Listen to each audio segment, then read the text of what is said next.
Good morning students. आज के video में हम पढ़ते हैं कॉपर के निष्कर्षण के बारे में। कॉपर के कौन कौन से मुख्य अयस्क होते हैं और किस अयस्क के माध्यम से कॉपर का एक्सट्रैक्शन किया जाता है, वो हम आज के वीडियो में पढ़ते हैं। तो पहले आप देख लीजिए, ये प्रतीक कॉपर का कैसे लिखा जाता है, Cu, और इसका एटॉमिक नंबर होता है 29। ये इम्पॉर्टेंट है। इसका इलेक्ट्रॉनिक विन्यास भी इम्पॉर्टेंट है क्योंकि ये एक्सेप्शनल केस है। तो वो आप तो 11th में पढ़ चुके हैं कि कॉपर का इलेक्ट्रॉनिक विन्यास कैसे लिखा जाता है। सबसे पहले मैं आपको बताती हूँ कि कॉपर के कौन कौन से मुख्य अयस्क हैं। तो हम लिखेंगे कॉपर के मुख्य अयस्क। बहुत इम्पॉर्टेंट है ये, मैं आपको पहले से ही कह रही हूँ कि ओड्स जो हैं वो किसी भी धातु के ओड्स जो हैं वो मोस्ट इम्पॉर्टेंट है क्योंकि वो अक्सर 1 मार्क्स के क्वेश्चंस में पूछे जाते हैं। ठीक है, तो कॉपर का पहला ओर है कॉपर पाइराइट। ध्यान से लिखेंगे भी और इसका सूत्र भी याद रखेंगे, जिसका सूत्र हम लिखते हैं CuFeS2। ठीक है, पहला हो गया कॉपर पाइराइट CuFeS2। दूसरा लिखेंगे कॉपर ग्लांस, इसका सूत्र होता है Cu2S। थर्ड आपका है मैलेकाइट। मैलेकाइट काफ़ी बार पूछा गया है कि इसका सूत्र क्या होता है और ये किसका अयस्क है। तो सूत्र होता है CuCO3 एंड डॉट CuOH का होल ट्वाइस। ये पूरा इसका सूत्र है CuCO3 CuOH का होल ट्वाइस। और फोर्थ नंबर पे है एजुराइट। मैलाकाइट और एजुराइट का जो फॉर्मूला है वो सेम होता है, सिर्फ इसके स्टोकियोमेट्री में डिफरेंस होता है। क्योंकि यहाँ पे आप देख रहे होंगे ये भी कॉपर का कार्बोनेट है, कॉपर का कार्बोनेट है, ये कॉपर का हाइड्रोक्साइड है और हाइड्रोक्साइड है, दोनों ही सेम है, सूत्र दोनों का ही सेम है। लेकिन यहाँ पे देखिए स्टोकियोमेट्री में कैसे डिफरेंस है कि यहाँ पे दो आपके जो है CuCO3 लिए गए हैं और इतने डिफरेंस से ही इसका नाम बदल के क्या हो गया, एजुराइट हो गया है। ठीक है, तो कॉपर के 4 मुख्य अयस्क आपने लिखे, कौन कौन से। फर्स्ट आपका जो है कॉपर पाइराइट, दूसरा कॉपर ग्लांस, तीसरा मैलाकाइट और चौथा एजुराइट। ठीक है, सूत्र भी आप लोग देख रहे हैं। कॉपर पाइराइट का सूत्र CuFeS2, कॉपर ग्लांस का Cu2S, मैलेकाइट का CuCO3 डॉट CuOH का होल ट्वाइस और एजुराइट का 2CuCO3 डॉट CuOH का होल ट्वाइस। अब बात आती है कि कॉपर का निष्कर्षण, कॉपर को हम तांबा भी कहते हैं, तांबे का निष्कर्षण किस मुख्य अयस्क से किया जाता है। तो कॉपर का निष्कर्षण जो है मुख्यतः किया जाता है इससे, कॉपर पाइराइट से। पहले भी मैंने आपको बताया कि हम उन्हीं अयस्कों को चुनते हैं निष्कर्षण के लिए जिनसे हम आसानी से और सरलता पूर्वक निष्कर्षित कर सकते हैं अपनी धातुओं को। तो यहाँ पे कॉपर पाइराइट से हम आसानी से तांबे का निष्कर्षण कर सकते हैं, इसलिए मुख्यतः इसी का प्रयोग किया जाता है निष्कर्षण में, इस अयस्क का प्रयोग किया जाता है निष्कर्षण में। अब हम देखेंगे कि इसका सूत्र क्या बैठ रहा है। सूत्र है CuFeS2। तो Fe तो धातु है, आयरन, यानी आयरन भी इसमें मुख्य रूप से होती है, और S2 आपका जो है सल्फाइड फॉर्म में है। तो हमको सूत्र देखते ही पता लग गया कि ये अयस्क जो है हमारा ये सल्फाइड की फॉर्म में है। मुख्यतः अयस्क हमारे या तो सल्फाइड की फॉर्म में होते हैं या कार्बोनेट की फॉर्म में होते हैं या ऑक्साइड की फॉर्म में होते हैं। और ये पता लगने से कि अयस्क हमारा किस फॉर्म में है, सल्फाइड में है, ऑक्साइड में है, कार्बोनेट है, तो उसके हिसाब से ही हमारी आगे की प्रोसेस होती हैं। ठीक है, तो निष्कर्षण की जो पहली प्रोसेस है वो मैं यहीं पे लिख के दिखाती हूँ आपको। निष्कर्षण की जो पहली प्रोसेस है हमारी, वो है अयस्क को कूट कर चूर्णित कर लेना। ये तो सब में सेम स्टेप है कि हम क्या कर लेते हैं, पाउडर बना लेते हैं, अयस्क को कूटकर हम उसका चूर्ण बना लेते हैं। और जो सेकंड स्टेप है कूटने पीसने के बाद, जो हमारी सेकंड स्टेप आती है वो स्टेप आती है आपकी सांद्रण। इम्पॉर्टेंट जो है आपका सेकंड स्टेप आपकी हो जाती है सांद्रण। ठीक है, अब सांद्रण क्योंकि ये सल्फाइड अयस्क है, अभी आपने देखा फॉर्मूले में लिखा है ये सल्फाइड अयस्क है, तो इसका सांद्रण हम कैसे करेंगे। मैंने आपको जिंक के केस में बताया था कि ऐसे अयस्कों का सांद्रण जो कि सल्फाइड अयस्क होते हैं, इनका सांद्रण हम करते हैं झाग प्लवन विधि के द्वारा। सल्फाइड अयस्क क्योंकि हल्के अयस्क होते हैं, इनका सांद्रण हमें करना पड़ता है झाग प्लवन विधि के द्वारा। अब झाग प्लवन विधि वैसे तो मैं आपको जिंक के केस में बता चुकी हूँ कि कैसे कैसे करते हैं, लेकिन यहाँ पे भी मैं आपको थोड़ा सा रिमाइंड करवा देती हूँ कि झाग प्लवन करने के लिए कुछ इस प्रकार का सेटअप तैयार किया जाता है। ठीक है, ये जो आप देख रहे हैं ये क्या है, झाग प्लवन विधि। जिस अयस्क का हमको सांद्रण करना होता है, यहाँ पे हम किसका सांद्रण कर रहे हैं, CuFeS2 का सांद्रण कर रहे हैं। ठीक है, तो इसमें हमको यहाँ क्या लेते हैं, हम एक तो हम उस अयस्क को ले लेते हैं और दूसरा यहाँ पे जल के साथ चीड़ के तेल का मिश्रण लेते हैं। यहाँ पे एक ट्यूब इधर से डाली जाती है जिसमें ऐसे छेद होते हैं और यहाँ से तीव्र गति से वायु को प्रवाहित किया जाता है।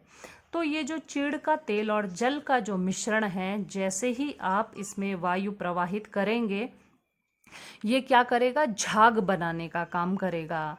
तेल और जल का मिश्रण जो है उसमें झाग बनेगा और झाग अपने साथ क्या करेगा, ये इसके अयस्क को, आपके कॉपर के जो अयस्क हैं, क्योंकि ये सल्फाइड फॉर्म में हैं और हल्के होते हैं, तो ये झाग के साथ कहाँ पे आ जाएंगे, सतह पे आ जाएंगे। ये अयस्क आपके जो हैं झाग के साथ सतह पे आ जाएंगे। मैं इधर लिख देती हूँ, झाग के साथ सल्फाइड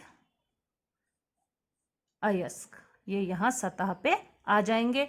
आप यहाँ से झाग को इकट्ठा कर लेंगे तो उसमें आपके जो है क्या मौजूद होंगी, उसमें आपके सल्फाइड अयस्क मौजूद होंगे। और बाकी इधर ये सब करने के बाद नीचे जो बैठ जाएंगी वो आपकी गैंग, पहले भी मैंने कहा था कि जो अशुद्धियां हैं अयस्क में उनको हम कहते हैं गैंग, तो गैंग कहाँ बैठ जाएंगी, नीचे बैठ जाएंगी। ऐसा कुछ सेटअप होता है झाग प्लवन विधि में। ठीक है, पहले भी पढ़ चुके हैं, इसलिए इस बार तो आपको जो है इसको सरलता से आप आसानी से इसको आपको समझ में आ जाएगा कि झाग प्लवन विधि क्या होती है। ठीक है, ये क्या था, सांद्रण था, ये आपकी सांद्रण की विधि थी, झाग प्लवन विधि।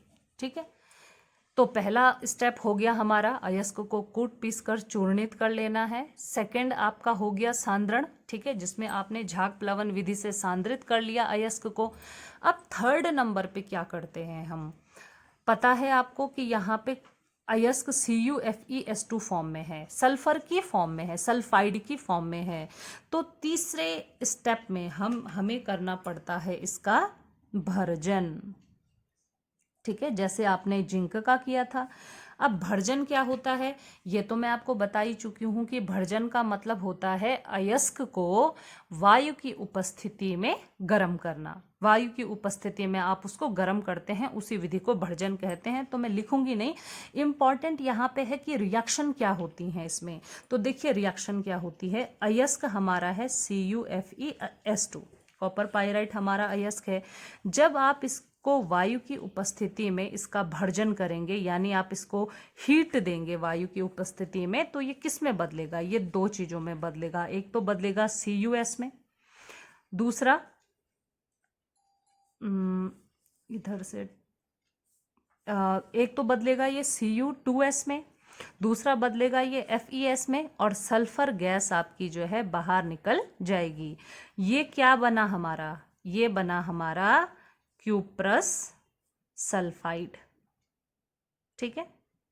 और ये क्या बना हमारा? ये बना हमारा फेरस सल्फाइड। बहुत ध्यान से इसको देखेंगे, रिएक्शंस आर द इम्पॉर्टेंट, ठीक है। हो क्या रहा है भर्जन में? हो क्या रहा है कि जो आपका अयस्क है, जैसे ही आपने, मैंने कहा भर्जन का मतलब है वायु की उपस्थिति में गर्म करना, तो जैसे ही आपने उसको वायु की उपस्थिति में गर्म किया तो अयस्क ने रिएक्शन की, आपके ओर ने रिएक्शन की ऑक्सीजन से, और किस में कन्वर्ट हुआ? Cuprous sulphide. देखिए यहाँ कॉपर मौजूद है ना, तो ये किस में बदलेगा? क्यूप्रस सल्फाइड में। आयरन मौजूद है, आयरन बदलेगा फेरस सल्फाइड में, और साथ में SO2 गैस बाहर निकल जाएगी, ठीक है। अब यहाँ पे हीटिंग जो होती है वो दोबारा होती है, यानी जो भर्जन स्टेप है वो दो पार्ट्स में पूरा होता है। फर्स्ट तो ये है भर्जन, और अगेन दोबारा भर्जन सेकंड स्टेप में क्या होता है? 2 स्टेप में यहाँ रिएक्शन पूरी होती है। फर्स्ट में तो आपने देख लिया, रिएक्शन क्लियर लिख दी मैंने, क्यूप्रस सल्फाइड बना, फेरस सल्फाइड बना, और सल्फर डाइऑक्साइड आपकी गैस जो है निकल गई। लेकिन भर्जन में तो हम क्या करते हैं? किसी भी चीज़ को जब भर्जित किया जाता है तो हम उसको कन्वर्ट करते हैं उसके ऑक्साइड में। तो यहाँ पे तो ऑक्साइड में कन्वर्ट नहीं हुआ, यहाँ पे तो सल्फाइड में ही है अभी। तो इस सल्फाइड को हमें ऑक्साइड में कन्वर्ट करना है, तो दोबारा भर्जन होगा। अब रिएक्शन क्या होंगी? देखिए ध्यान से देखिएगा, रिएक्शन क्या होंगी? ये वाला ले लीजिए आप, Cu2S प्लस O2 ऑक्सीजन के साथ रिएक्शन करेगा, तो ये बनाएगा Cu2O, and then again SO2 gas बाहर निकलेगी। थोड़ा रिएक्शन बैलेंस करते हैं, तो इधर क्योंकि 2 है 3O2 हो जाएगा, ये हो जाएगा 2CuO और ये 2SO2। ऐसे हमारी रिएक्शन जो है होगी। अब क्या हुआ है? देखिए ये क्यूप्रस सल्फाइड जो है ये किस में बदल गया है? क्यूप्रस ऑक्साइड में। ये बात ध्यान रखना कि हम ऑक्साइड में ही क्यों बदलते हैं। हमारा मेन उद्देश्य होता है किसी भी अयस्क में, अगर किसी भी फॉर्म में है अगर अयस्क, तो उसको हमें ऑक्साइड में बदलना है। क्यों? क्योंकि ऑक्साइड से धातुओं का अपचयन आसानी से हो जाता है, इसलिए मतलब हमारा वही होता है कि हम किसी तरह से भी ऑक्साइड की फॉर्म में ले आएँ। तो ले आए हम यहाँ से क्यूप्रस सल्फाइड को किस में कन्वर्ट कर दिया हमने? क्यूप्रस ऑक्साइड में। वहीं से फेरस सल्फाइड को भी करते हैं। फेरस सल्फाइड के लिए देखिए सेम हमें वही लेना है, 2FeS ले लिया हमने जो हमारी पहली रिएक्शन में था। अब हम इसको किससे रिएक्शन करवाएंगे? ऑक्सीजन से, क्योंकि भर्जन में वायु की अधिकता में हम गर्म कर रहे हैं। तो यहाँ हमें क्या मिलेगा? Ferrous oxide plus sulphur dioxide. ये मैं लिख देती हूँ यहाँ पे, फेरस ऑक्साइड, ठीक है। फेरस सल्फाइड से हमें मिला फेरस ऑक्साइड। ये बहुत इम्पॉर्टेंट रिएक्शन है, और इनको आप ज़रूर याद रखिएगा कि हमारी स्टेप्स क्या क्या हो रहे हैं रिएक्शन में, हम कौन कौन से स्टेप्स को फॉलो कर रहे हैं। दोबारा मैं आपको बता दूं कि सांद्रण के बाद होता है भर्जन। भर्जन 2 स्टेप्स में पूरा होता है।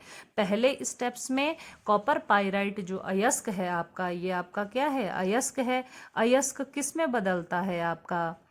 अयस्क आपका बदलता है क्यूप्रस सल्फाइड और फेरस सल्फाइड में, ठीक है। सेकंड स्टेप वाले भर्जन में सल्फाइड की फॉर्म में जो अयस्क है वो वायु की अधिकता में गर्म करने पर ऑक्साइड फॉर्म में आ जाता है, ठीक है। अब ला दिया, हमारा तो जो उद्देश्य था वो हमने यहाँ तक कंप्लीट कर लिया, क्योंकि हमने जो है अयस्कों को किस फॉर्म में ले आए हैं? हम ऑक्साइड की फॉर्म में ले आए हैं हम, ठीक है। अब बात करते हैं इसके बाद वाले स्टेप की, कि इसके बाद क्या किया जाता है, ठीक है। अब ऑक्साइड है, तो ऑक्साइड से अगर हम ऑक्सीजन को रिमूव कर देंगे तो हमें क्या मिल जाएगी? कॉपर धातु मिल जाएगी। लेकिन इसके लिए हमें क्या करना पड़ेगा? इसके लिए हमें कराना पड़ेगा अपचयन, ठीक है। इसके लिए क्या कराना पड़ेगा? हमें करवाना पड़ेगा अपचयन। देखिए अपचयन करवाते हैं हम, लेकिन अपचयन जो है कैसे करवाते हैं? अपचयन करवाएंगे हम, इसको हम कहते हैं प्रगलन माध्यम से। प्रगलन के माध्यम से प्रगलन क्या होता है? जैसे हम प्रगलन को हम कहते हैं स्मेल्टिंग। ये आपने आयरन के केस में पढ़ा था कि प्रगलन क्या होता है। देखिए प्रगलन कैसे करवाया जाता है कि अयस्क के साथ, मैं लिख देती हूं, भर्जित अयस्क को कोक या कार्बन कुछ भी कहें हम, तथा सिलिका के साथ मिश्रित कर वात्या भट्टी में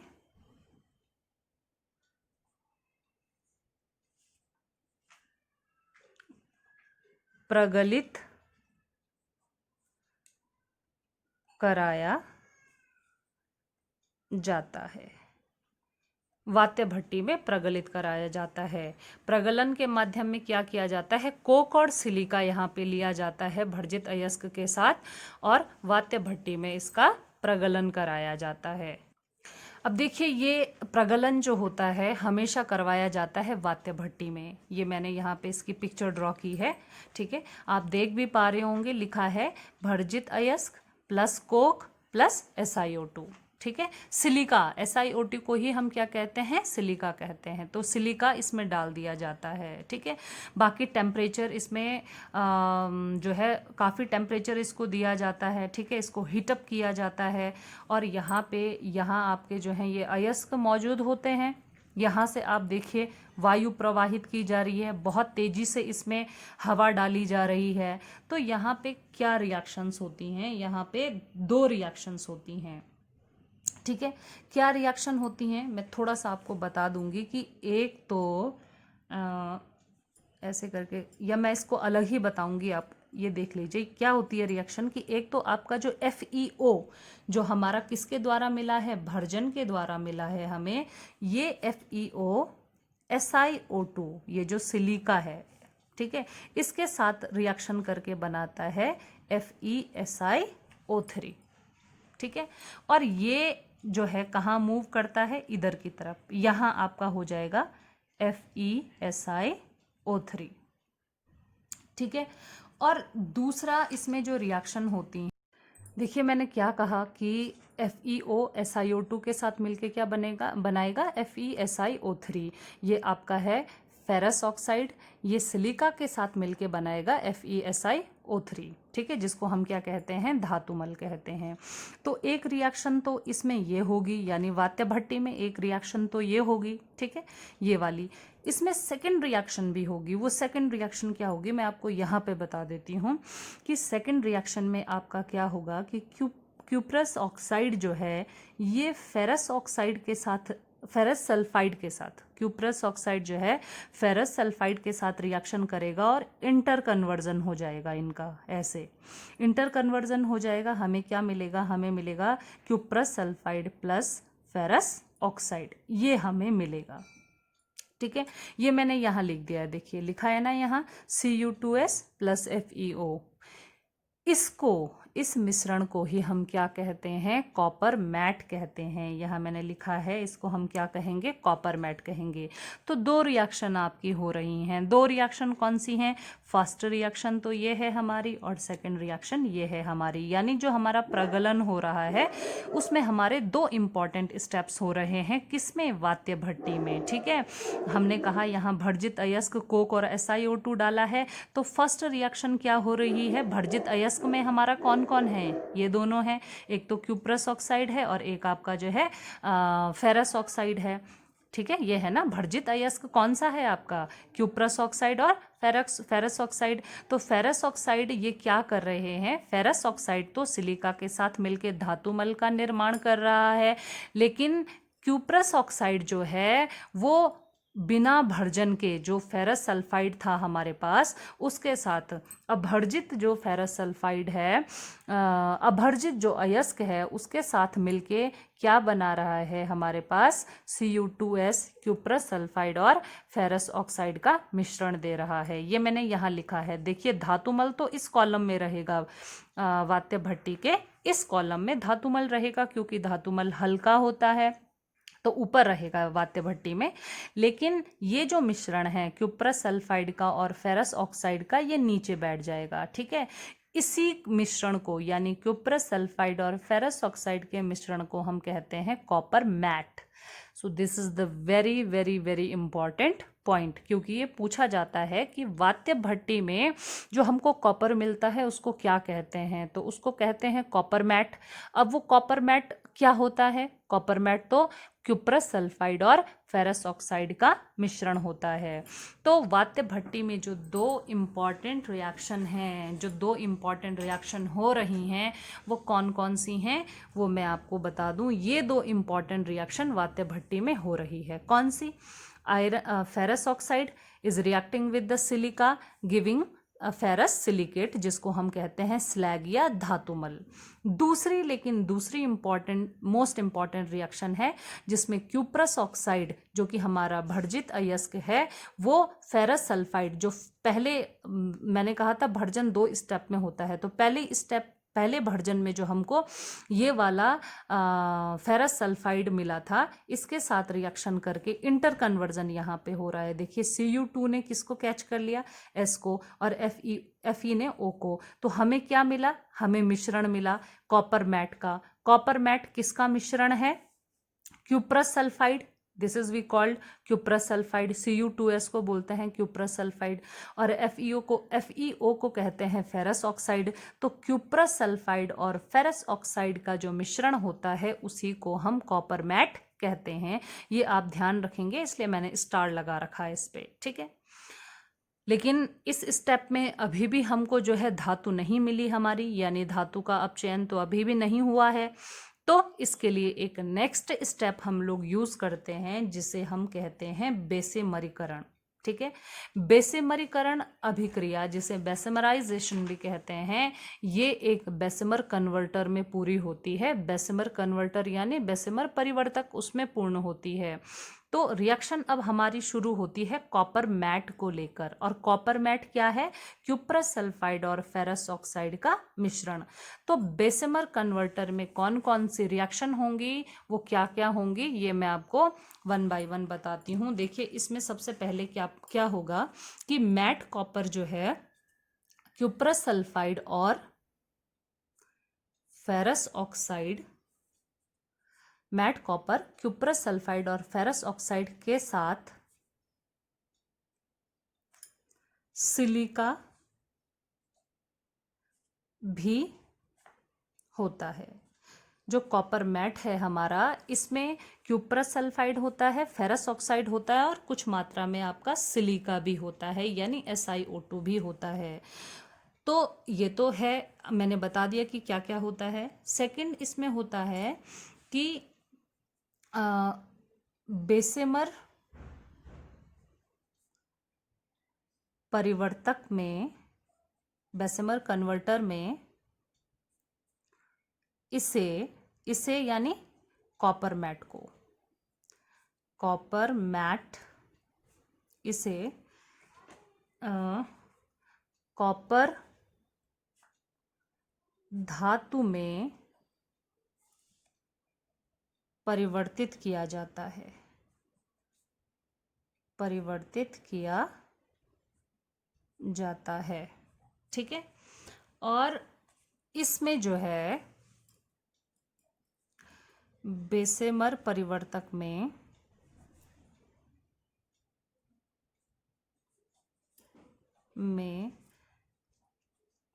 तीव्र गति से वायु प्रवाहित की जाती है, जिससे अभिक्रिया होती है। जिससे अभिक्रिया होती है। अब कौन सी अभिक्रिया होती है इसमें? बेसिमर परिवर्तक में क्या करते हैं हम? कॉपर मैट को डाल देते हैं। कॉपर मैट में सिलिका भी मौजूद होता है, ठीक है। और इसी बेसिमर परिवर्तक में जो कॉपर मैट है वो कॉपर धातु में अपचयित हो जाती है, रिड्यूस्ड हो जाती है। और बेसिमर परिवर्तक में दूसरा आप क्या करते हैं? वायु को तीव्र गति से डालते हैं ताकि जो है कुछ अभिक्रियाएं संपन्न हो सकें, ठीक है। अब वो कौन कौन सी अभिक्रियाएं हैं जो वहाँ पे होती हैं? सबसे पहले मैं एक और चीज़ आपको बता दूं कि बेसिमर कन्वर्टर जो होता है, बेसिमर परिवर्तक जो होता है, उसमें स्वतः अपचयन होता है कॉपर का। कैसे कैसे होता है वही रिएक्शन अभी हम देखेंगे। तो पहले मैं आपको बता दूं कि बेसिमर कन्वर्टर कैसे होता है। देखिए, इस तरह का हमारा जो है बेसिमर परिवर्तक हमारा ऐसा होता है। आप देख पा रहे होंगे, डायग्राम मैंने यहाँ पे बनाया है, इसी को हम कहते हैं बेसिमर परिवर्तक। यहाँ से जो है आप हवा पास करवाएंगे, अंदर आपके पास मौजूद है, क्या मौजूद है? क्यूप्रस सल्फाइड, फेरस ऑक्साइड और सिलिका आपके पास मौजूद है। अब यहाँ क्या रिएक्शन होंगी? ये कन्वर्टर तो आपने देख ही लिया है, यहाँ क्या रिएक्शन होंगी? देखिए, रिएक्शन आप लोग लिखेंगे 1 बाय 1। नंबर 1 पे क्या रिएक्शन होगी? देखिए, आप देख पा रहे होंगे। यार, इसमें सबसे पहले रिएक्शन जो होती है वो क्या होती है कि जो हमारा क्यूप्रस सल्फाइड है, ये वाला जो है हमारा क्यूप्रस सल्फाइड ऑक्सीजन के साथ रिएक्शन करता है यहाँ पे बैलेंस करने के लिए, और क्या बना लेता है? Cu2O plus SO2। थोड़ा रिएक्शन बैलेंस करने के लिए हमें 2 और 3 यहाँ पे 2 और यहाँ पे SO2। ये रिएक्शन कुछ ऐसी होती है। रिएक्शन में क्या हो रहा है? क्यूप्रस सल्फाइड एयर के साथ मिक्स करके कन्वर्ट हो रहा है क्यूप्रस ऑक्साइड में, और सल्फर डाइऑक्साइड गैस हमारी रिलीज हो रही है, ठीक है। अब सेकेंड रिएक्शन में क्या होता है? अब ये जो बना है ना cuprous oxide, we will take this here Cu2O, यहाँ पे हमने ये ले लिया। ये किसके साथ रिएक्शन करेगा? अब इसके साथ रिएक्शन करेगा, ठीक है। क्यूप्रस ऑक्साइड इस क्यूप्रस सल्फाइड के साथ जो बचा हुआ है इसी के साथ रिएक्शन करेगा, Cu2S के साथ रिएक्शन करेगा और अपने आप को रिड्यूस्ड कर देगा। कॉपर में प्लस साइड में निकलेगी SO2 गैस। बैलेंस है इक्वेशन SO2, ठीक है। और 3 2 6 2 2 4, no no no no no no no, 3 2 6 2, it's Cu2S। Reaction हमारी कुछ ऐसे बैलेंस होगी कि क्यूप्रस ऑक्साइड के 2 मॉलिक्यूल हमने लिए हैं और ये क्यूप्रस सल्फाइड के 1 मॉलिक्यूल के साथ रिएक्शन करेगी। तो आप देखेंगे 2 2 4 प्लस 2 6 Cu और SO2 हमारे पास रह गया, ठीक है। इसको हम क्या कहते हैं? ये इसको यहाँ पे क्या हो रहा है? स्वतः अपचयन, सेल्फ रिडक्शन यहाँ पे हो रहा है। स्वतः अपचयन क्यों हो रहा है? स्वतः अपचयन क्योंकि कॉपर क्या कर रहा है? कॉपर का ऑक्साइड कॉपर के सल्फाइड के साथ रिएक्शन करके खुद को अलग कर दे रहा है कॉपर में। तो इसी को हम कहते हैं स्वतः अपचयन। बेसिमर परिवर्तक में क्या रिएक्शन होती है? स्वतः सेल्फ रिडक्शन यहाँ पे अभिक्रिया होती है, ठीक है। तो यहाँ से तो मिल गई हमारी ये वाली धातु, कॉपर हमें अलग मिल गया, लेकिन यहाँ पे तो आयरन ऑक्साइड भी मौजूद है। तो थर्ड रिएक्शन क्या होती है? लुक एट दिस, FeO जो है ये, और यहाँ पे कुछ मात्रा में FeS भी मौजूद है, ठीक है। तो रिएक्शन जो थर्ड होती है वो होती है FeS प्लस 3O2, ये कन्वर्ट हो जाएगा FeO में, 2FeO में प्लस 2SO2 में। और ये या हम कहेंगे कि ये जो है यहाँ पे फोर्थ रिएक्शन, इसमें क्या करेगा? FeO SiO2 के साथ मिलके दोबारा क्या बना देगा? FeSiO3 बना देगा, जिसे हम कहते हैं स्लैग या धातुमल। तो ये 3 रिएक्शन इंपॉर्टेंट, ये 3 रिएक्शन यहाँ पे होती है। कौन कौन सी वाली 3 रिएक्शन? एक ये वाली रिएक्शन, एक ये वाली रिएक्शन और एक ये वाली रिएक्शन यहाँ पे होती है, ठीक है। बेसिमर कन्वर्टर में मोस्टली ये तीनों रिएक्शन होती हैं। यहाँ पे ये फास्टर टू रिएक्शन जो हैं ये इम्पॉर्टेंट है, क्योंकि ये आपकी जो है सेल्फ रिडक्शन रिएक्शन है, जिसमें जो है आपका क्या हो जाता है, आपकी जो कॉपर है वो धातु अलग हो जाती है। ठीक है, ये देख रहे हैं ना आप, यहाँ पे कॉपर मैट आपने डाली हुई है, कॉपर मैट गलित मैट आपकी यहाँ पे है, यानी लिक्विड फॉर्म में है ये मैट। और जैसे ये किस किस चीज़ का मिश्रण है, इन सब चीज़ों का मिश्रण है। इसको आप हीट करवाते हैं, एयर यहाँ से ब्लो करवाते हैं, तो वैसे भी क्या होता है, धातुमल जो होता है वो ऊपर ऊपर तैरने लगता है और कॉपर आपका नीचे बैठ जाता है। ठीक है, अब यहाँ से जो हमें कॉपर मिलती है, यानी ये वाली जो कॉपर है हमारी, ठीक है, ये कम से कम आपकी जो है 99% प्योर होती है। यहाँ से जो हमें कॉपर मिली है ये हमारी 99% प्योर होती है। ठीक है, लेकिन इसमें अभी भी कुछ अशुद्धियाँ होती हैं। ठीक है, मैं कहूँगी यहाँ मैं लिख देती हूँ, बेसेमर परिवर्तक से प्राप्त कॉपर 99% शुद्ध होती है,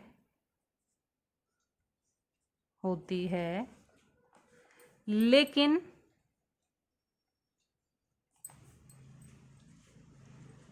कुछ अशुद्धियाँ जैसे Fe, थोड़ा बहुत Fe भी अभी मौजूद होता है, थोड़ा आर्सेनिक मौजूद होता है, Zn मौजूद होता है, Pb मौजूद होता है और सिल्वर इसमें मौजूद होता है। यानी 1% जो अभी है उस 1% में क्या क्या मौजूद होता है अशुद्धियों के रूप में, FeAs, Zn, Pb, Ag, iron, arsenic, zinc, lead और सिल्वर होता है। लेकिन कुछ अशुद्धियाँ जैसे होती हैं। ठीक है, तो इसको और शुद्ध करने के लिए क्या किया जाता है, आपका जो है विद्युत अपघटनी शोधन के माध्यम से। ठीक है, वैद्युत अपघटनी शोधन के माध्यम से इसको शुद्ध किया जाता है। तो यहाँ मैं लिख देती हूँ, तो यहाँ हम लिख देते हैं, कॉपर को शुद्ध करने के लिए वैद्युत अपघटनी शोधन प्रक्रम अपनाया जाता है। बेसेमर कन्वर्टर से जो हमको कॉपर मिला है वो क्योंकि 99% शुद्ध होता है, उसमें बहुत सारी अशुद्धियाँ होती हैं। उन अशुद्धियों को दूर करने के लिए कॉपर को और भी शुद्ध किया जाता है, और वो कैसे किया जाता है, वैद्युत अपघटनी शोधन के माध्यम से। अब ये वैद्युत अपघटनी शोधन जो है आप पढ़ चुके हैं, कहाँ पढ़ चुके हैं आप, ये विद्युत रसायन में, विद्युत रसायन जो पाठ है आपका, आप उसमें ये पढ़ चुके हैं कि कैसे कैसे किया जाता है। तो इसमें क्या होता है ये मैं आपको शॉर्ट में बता देती हूँ कि आपका जो है, जैसे आपने देखा था एनोड और कैथोड लिया जाता है, इसको डायग्रामेटिकली आप लोग देख लीजिए क्या हुआ है। ये आपका विद्युत अपघटनी शोधन है। देखिए इसमें क्या क्या हो रखा है, जैसे आपने पढ़ाई था, यहाँ पे ये एक छड़ ले रखी है, और ये छड़ किसकी है, इम्प्योर कॉपर रॉड है। ये जो आपको बेसेमरीकरण से जो कॉपर मिला है उसकी हमने क्या ले ली है, एक छड़ ले ली है। ठीक है, और वहीं पे दूसरी तरफ हमने एक और छड़ ली है। ये किसकी छड़ है, ये प्योर कॉपर की रॉड है। ठीक है, अब आपने क्या किया है, जैसे आपने बैटरी लगाई थी पहले ही में सर्किट को पूरा करने के लिए, तो आपने जो है, जो आपकी इम्प्योर कॉपर रॉड है, यानी जो सिर्फ 99% प्योर है, ये एज अ एनोड काम करेगी, और आपने इसको बैटरी के पॉजिटिव टर्मिनल से जोड़ दिया है। ये आपकी जो है कैसे काम करेगी, ये आपकी नेगेटिव टर्मिनल से आपने इसको जोड़ा हुआ है और ये आपके कैसे बिहेव करेगी, कैथोड बिहेव करेगी। ठीक है, एनोड पे ऑक्सीडेशन होगा और कैथोड पे आपका रिडक्शन होगा। तो एनोड और कैथोड पे रिएक्शन साइमल्टेनियसली जैसे होती ही हैं वैसे ही होंगी। यहाँ से जो है क्योंकि ऑक्सीडेशन होगा तो इलेक्ट्रॉन जो है आपके जो कॉपर है वो इलेक्ट्रॉन देगी और यहाँ इसमें ये जो विलयन लिया है हमने विद्युत अपघटनी विलयन, ये कॉपर सल्फेट और H2SO4 का लिया है। ऐसे आपने पहले भी पढ़ा था कि क्या होता है विद्युत अपघटनी जो शोधन है इसमें क्या हो रखा है, जो अशुद्ध आपकी कॉपर की रॉड है उसको वो एनोड का काम कर रही है, शुद्ध कॉपर की रॉड कैथोड का काम कर रही है। एनोड पॉजिटिव टर्मिनल से जुड़ी हुई है और कैथोड नेगेटिव टर्मिनल से जुड़ी है। यहाँ पे विद्युत अपघटनी विलयन कॉपर सल्फेट का लिया है क्योंकि धातु कॉपर की है, आपको पता है उसी का विद्युत अपघटनी विलयन लिया जाता है जिसका हम धातु छड़ प्रयोग कर रहे हैं। और यहाँ पे H2SO4 जो होता है वो भी लिया जाता है जो कि इलेक्ट्रिकल कंडक्टिविटी को बढ़ाने के लिए किया जाता है, ताकि इलेक्ट्रिकल कंडक्टिविटी बढ़ जाए, इसलिए H2SO4 का यूज होता है। ठीक है, अब इसमें रिएक्शन क्या क्या हो रही हैं इसके बारे में हम थोड़ा सा पढ़ लेते हैं कि इसमें रिएक्शन कौन कौन सी होंगी। देखिए एनोड पे क्या हो रहा है, एनोड पे तो ऑक्सीकरण होता है। ठीक है ना, ऑक्सीकरण में क्या होता है, इलेक्ट्रॉन देता है ये। तो रिएक्शन कैसे होंगी मैं यहाँ पे आपको बता देती हूँ। एनोड पे क्या होगा, देखिए एनोड पे आपका क्या होगा, कॉपर है, कॉपर की जो ये छड़ है ये किस में बदलेगी, Cu2+ में, और 2 इलेक्ट्रॉन दे देगी।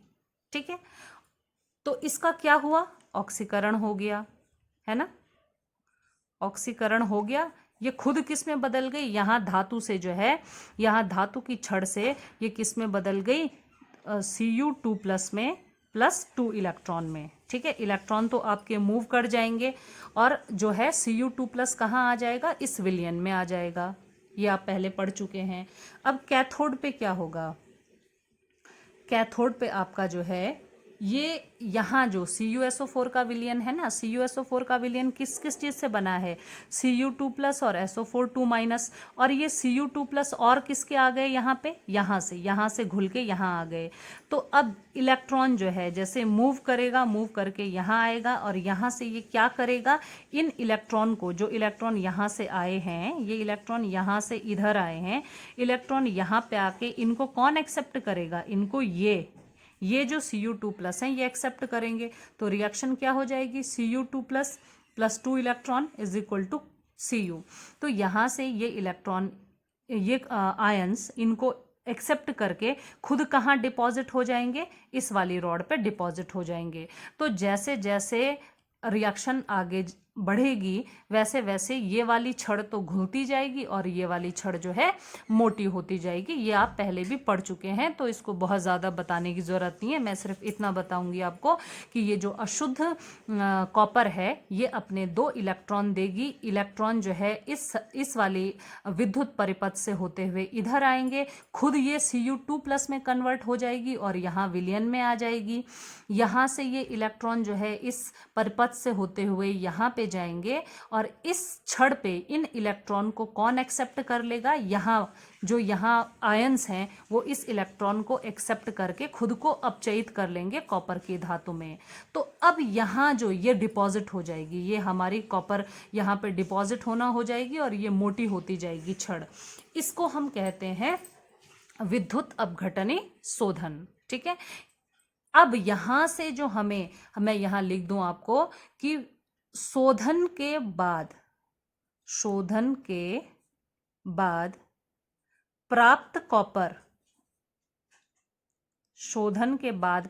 कॉपर जो है 99.9% क्या होता है, शुद्ध होता है।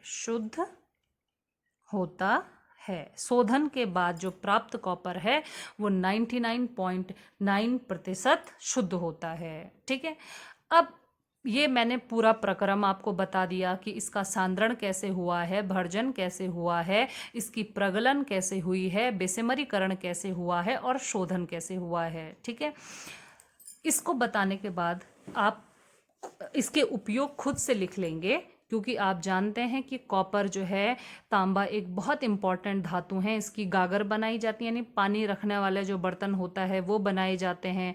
अब क्योंकि ये जो है शुद्ध, ये एक अच्छी धातु मानी जाती है, जो क्या है, प्रदूषण को कम करने में सहायक है। बिजली के जितने भी यंत्र होते हैं, वायर, मोटर, ये सब जो है कॉपर की बनाई जाती हैं। इसके अलावा प्लम्बिंग और बहुत सारे जो बर्तन होते हैं उन सब में इसका प्रयोग होता है। तो ये प्रयोग तो आप अपने आप से लिख सकते हैं, और मैं बता भी चुकी हूँ कि किस किस चीज़ में यूज़ होता है।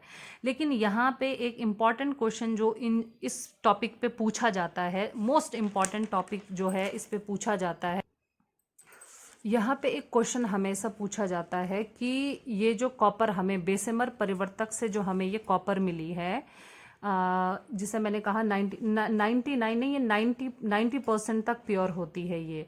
तो इस पे क्वेश्चन हमेशा पूछा जाता है कि इसको जो है ना फफोलेदार कॉपर क्यों कहते हैं। ये कॉपर हमें मिली है, बेसेमर परिवर्तक से जो हमें कॉपर मिली है, इसको क्या कहा जाता है, मैं यहाँ लिख रही हूँ आपके लिए, इसको फफोलेदार कॉपर कहा जाता है। फफोलेदार कॉपर क्यों कहा जाता है इसको फफोलेदार कॉपर, यानी बेसेमर परिवर्तक से प्राप्त जो ये कॉपर होती है इसको कहते हैं फफोलेदार कॉपर। इसको बच्चों फफोलेदार कॉपर इसलिए कहते हैं क्योंकि इसके साथ साथ आप देख रहे होंगे ना, यहाँ पे भी देखिए 2 रिएक्शन हैं। इसमें भी SO2 गैस निकल रही है और इसमें भी SO2 गैस निकल रही है, और थर्ड अगर आप रिएक्शन देखें तो इसमें भी SO2 गैस निकल रही है। तो क्योंकि यहाँ पे SO2 गैस निकलती है, तो मैं यहाँ पे लिख देती हूँ कि सल्फर डाइऑक्साइड गैस के निकलने के कारण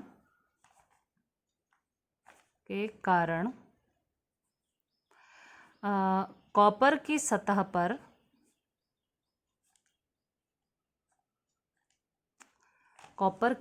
पर फफोले उठ जाते हैं,